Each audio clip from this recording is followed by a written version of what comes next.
આકાંક્ષા, આ બધું જ માનવ સમાજના જીવનનું ચલણ હોય છે. જો કોઈ તમને પૂછે તો તમારો શું જવાબ હોય? વિચારો. તમે તરત જ જાણવા લાગશો કે આપણી ઈચ્છાઓ જ આપણું જીવન છે. કઈ મળવાથી જીવનની સફળતા, કઈ ન મળવાથી જીવનની નિષ્ફળતા, એ જ આપણો પરિચય છે. ઘણા લોકો એવું જીવન જીવે છે કે અંદરથી મળતા હોય પરંતુ પોતાની ઈચ્છાઓને ન મારી શકે. ઈચ્છાઓ એમને દોડાવે છે, પરંતુ આ જ ઈચ્છાઓના ગર્ભમાં જ્ઞાનનો પ્રકાશ પણ છે. કેવી રીતે? જ્યારે ઈચ્છાઓ ઘણી બધી હોય છે અને એ ઈચ્છાઓ તૂટી જાય છે ત્યારે જ્ઞાનરૂપી પ્રકાશ જીવનમાં આવે છે. આ યુદ્ધ નથી ખાલી ઈચ્છાઓના સંઘર્ષનું કે નથી ભયાવહ તપારનું.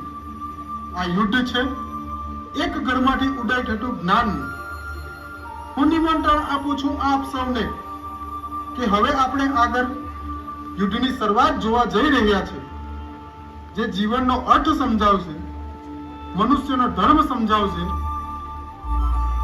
કાદવમાંથી કમર કેવી રીતે બનવું એ શીખવશે. અને આ યુદ્ધનું નામ છે મહાભારત.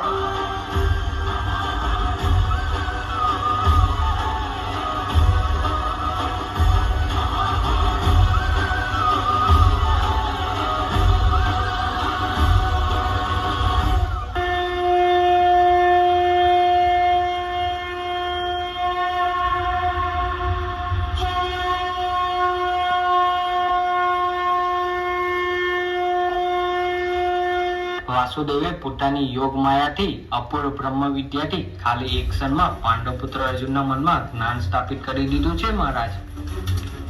હું પણ આ ગીતાના જ્ઞાનથી શુદ્ધ થઈ ગયો છું મહારાજ, એવું મને લાગે છે. પાંડવ પુત્ર અર્જુને પોતાની અદ્ભુત શક્તિ અને સંકલ્પ સાથે પોતાના ગાંડીવ ઉઠાવી દીધું છે મહારાજ. કુરુક્ષેત્રમાં બીજું શું શું થઈ રહ્યું છે સંજય? મને વિસ્તારપૂર્વક જણાવતો જા. પાંડુ પુત્રો પોતાના પ્રથમ વ્યૂહની રચના કરી રહ્યા છે મહારાજ. બધા સૈનિકો એકત્રિત થઈ રહ્યા છે. 5 પાંડવો પોતાના ઘોડા સાથે અને રથ સાથે વ્યૂહના આગળના ભાગમાં જઈ રહ્યા છે. એમની પાસે સૈન્ય ઓછું હોવાથી એમણે એવી વ્યૂહની રચના કરી છે જેનાથી આપણી સેનાને ચીરીને તરત યુવરાજ દુર્યોધનની નજીક પહોંચી જવાશે. એવી કઈ વ્યૂહરચના હોઈ શકે સંજય, જેમાં સૈન્યને ચીરીને આગળ જવાની શક્તિ હોય? સેનાપતિની સૌથી મોટી શક્તિ મહારાજ, જેનું નિર્માણ ઘણું અઘરું અને એનું નિયંત્રણ એના કરતાંય વધારે કઠણ, જે સ્વયં ઇન્દ્રના અસ્ત્ર જેવું ભયાનક, વજ્રવ્યૂહ. તો પાંડવોએ વ્રજવ્યૂહની રચના કરી છે સંજય? હા મહારાજ. તો પિતામહે જવાબમાં કઈ વ્યૂહની રચના કરી છે? પિતામહે હજી કોઈ પણ વ્યૂહની રચનાનો આદેશ નથી આપ્યો. એમનું કહેવું એવું છે, જ્યાં સુધી 5 પાંડવો રણ મેદાનમાં ભેગા છે ત્યાં સુધી યુધિષ્ઠિર પાસે પહોંચવું મુશ્કેલ છે. તો પિતામહ આપણી સેનાને કઈ આદેશ નથી આપતા? માત્ર આક્રમણનો આદેશ આપ્યો છે. અને એમનું કહેવું એવું છે, જ્યાં સુધી મગરના મુખમાં શિકાર પૂરેપૂરી રીતે આવી નથી જતો ત્યાં સુધી મગર પોતાનું મુખ બંધ નથી કરતો. ઓહો, તો આ છે પિતામહની રણનીતિ. આજે ચોક્કસ પિતામહ મારા પુત્ર દુર્યોધનને વિજય બનાવીને જ પાછા પડશે.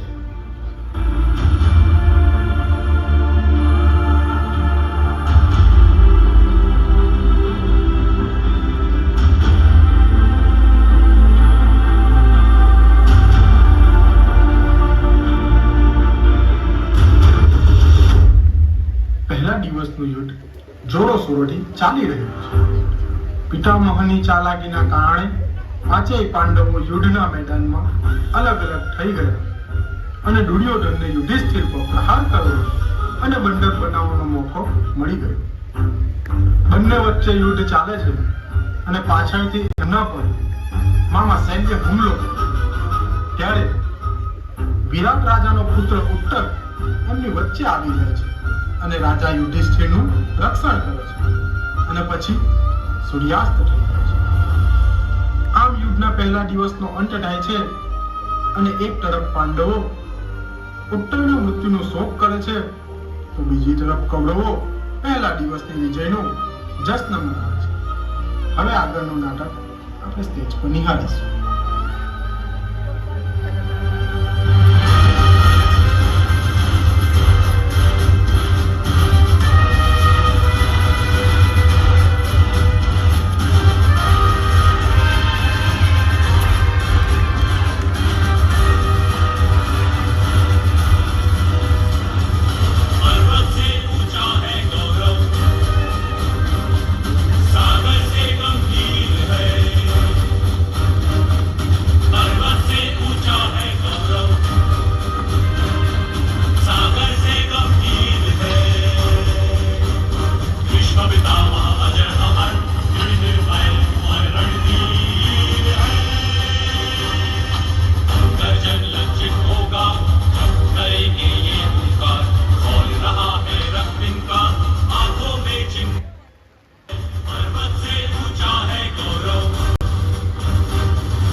યુધિષ્ઠિરનું આજે જ મૃત્યુ થઈ જશે પિતામાં, પરંતુ વિરાટના પુત્રએ પોતાનો પરાક્રમ બતાવ્યો.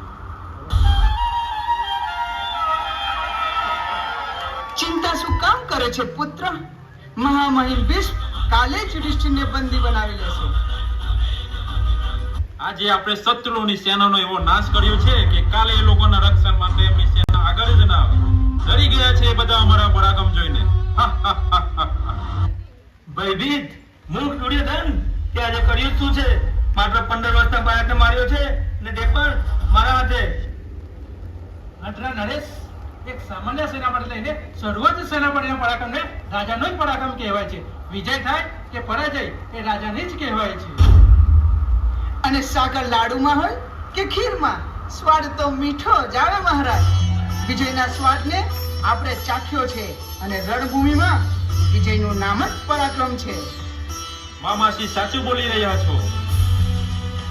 હું પ્રસન્ન છું. વિજયનો સ્વાદ ચાખીને ઉત્સાહ વધ્યો છે, પરંતુ જ્યાં સુધી પરાજય ના જોઉં ત્યાં સુધી સામર્થ્ય કેવી રીતના વધશે? યુવરાજ દુર્યોધન, તમે એ નહીં ભૂલતા કે જે યુદ્ધમાં રાજા નથી હોતા એ યુદ્ધના બધા અધિકાર રાજકુમારની પાસે હોય છે. આ યુદ્ધ ભૂમિમાં રાજાના સ્થાન પર તમે છો. એ માટે રાજાની જેમ વિચાર કરો અને વિજય માટે નહીં પણ સામર્થ્ય કેવી રીતના વધે એનો વિચાર કરો. નહીં તો એવું ના થાય કે આજની વિજય કાલની પરાજય બની જાય. હા, ને મને વિશ્વાસ છે કે આવતીકાલે પાંડવ પુત્ર એવું કરશે કે જે બધાના પર ભારે પડશે.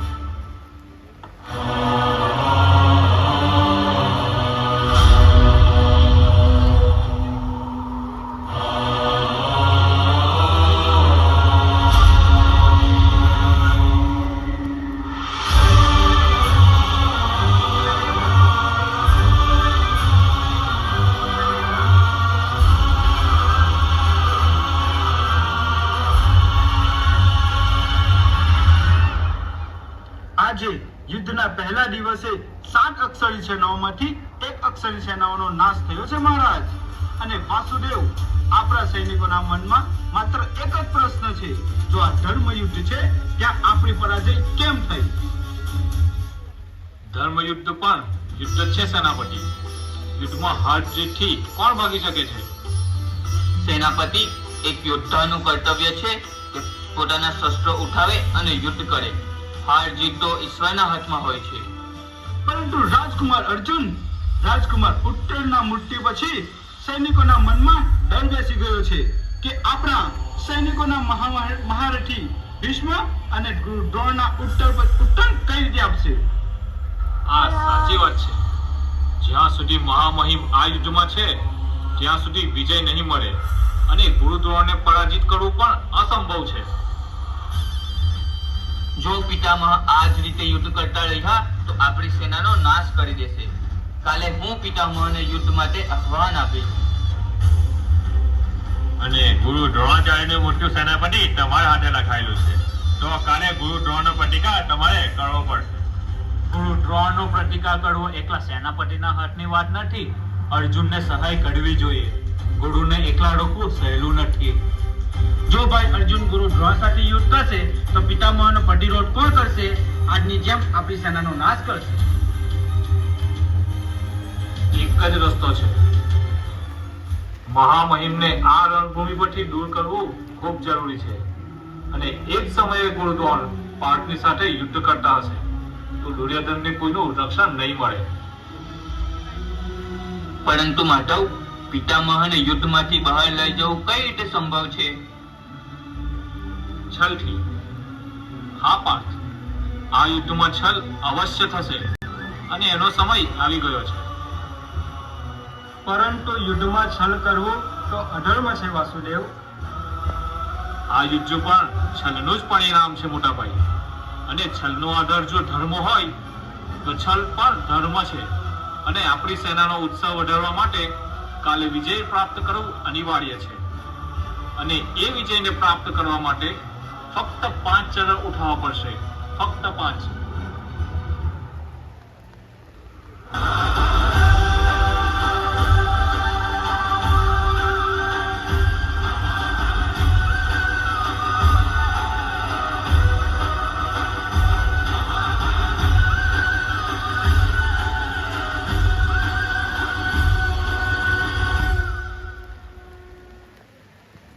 પ્રથમ દિવસનું યુદ્ધ સમાપ્ત થયું અને બીજા દિવસનું પ્રયોજન પણ થઈ ગયું.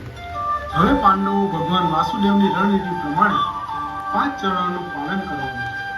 તો બીજી તરફ પહેલા દિવસના વિજયના અનુસંધાનમાં કૌરવ પક્ષે કોઈ આયોજન કર્યું નથી. હવે આપણે બીજા દિવસનું યુદ્ધ નિહાળીશું.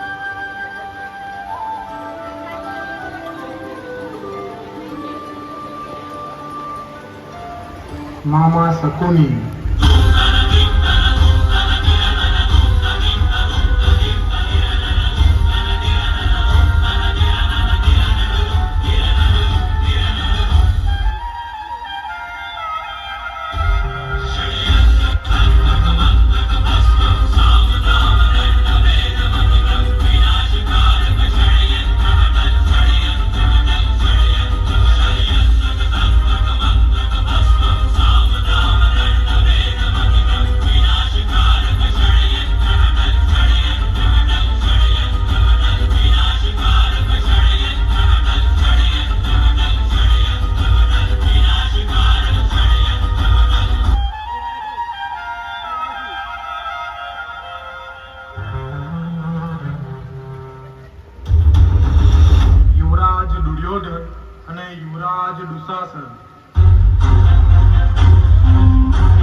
વાસુદેવ